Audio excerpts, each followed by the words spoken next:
It's quite an interesting thing that we've all been lulled into believing that there's good meats and bad meats. The truth of the matter is there's no such thing as good meat for humans. Our bodies are not built to consume animals, and when we do, we end up with every large disease that you can possibly fathom. And what it does is ages you prematurely. Now, one would say, well, how is it so if my aunts and uncles and mothers and fathers and grandparents, they've been eating this way? We've so lowered the bar on what true health is that we don't realize that we ought not to be suffering from arthritis and cancers and bacterial diseases, viral diseases, heart attacks and strokes and diabetes, that these are not the normal condition. And all you have to do, as I have, is look at the literature from 1900, where some of these diseases, like diabetes, was non-existent, type 2 diabetes. Cardiovascular disease was less than 10% of the population. Now nearly 50% of us die from heart attack or stroke. Cancer was minuscule. Less than 5% of the population contracted cancer. Now over half of us will have some form of cancer. And in great part, yes, the environment plays a role in this, chemicals and stress plays a role in this, but the underbelly of this evil disease generation we're in is a consumption of animals. And chicken and turkey and ducks are actually worse for you than red meat. They have more saturated fat. There's study after study after study that I quote in my book and lectures that show us how they cause cancer, the pathways. A recent study done just last year, when they exhumed breast tissue from women, 100% of the women who had breast cancer, they all had salmonella. That was directly linked to the chickens that they were eating, because they checked the salmonella in the chicken, did a genetic test, and what was in the breast was identical. Now, that doesn't mean the only cause for the breast cancer was that, but it was a major contributor. So please change what you think. And there's no such thing as organic chickens and free-range chickens and cageless eggs. This is all a fraud precipitated on a vulnerable public who really doesn't want to change.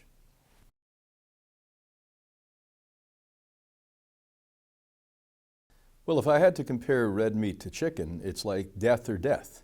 So which choice do you have? Do you want to be shot or you want to jump off a bridge?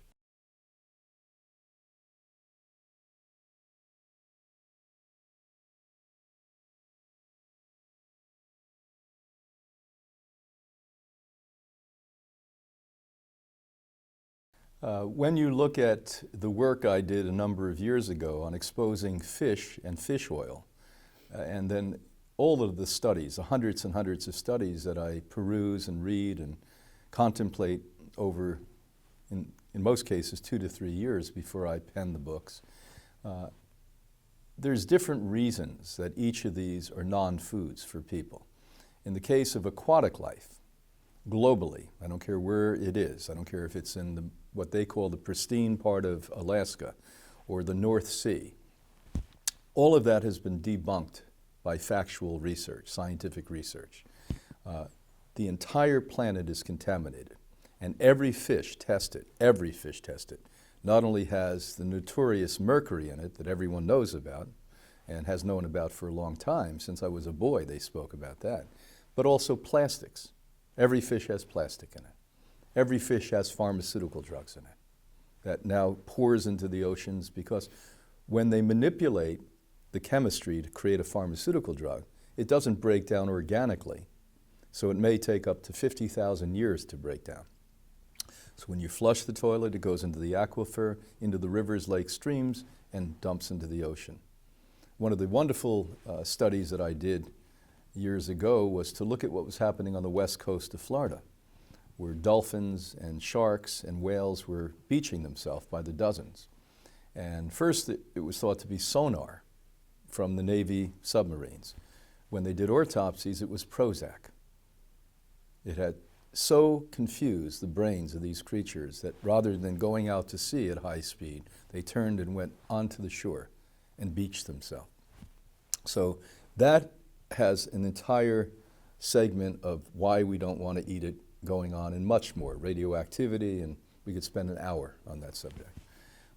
On the other hand, so-called chicken, when they've tested over 1 million eggs globally in over 60 countries, they found half the eggs they were calling organic, or around the world we call bio or ecological, or in Germany, Bioland.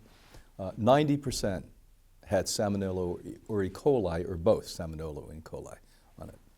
Now, you don't have to even cook them and eat them. Of course, you'll contract it that way. You just have to touch them at that point. And here in the United States, there is no governing agency that oversees so-called organic poultry. So it's self-regulated by a very bad industry that basically, precipitates fraud on the public and says, free range. You know what they do to call free range? Open the window in the factory farm so that the air blows through.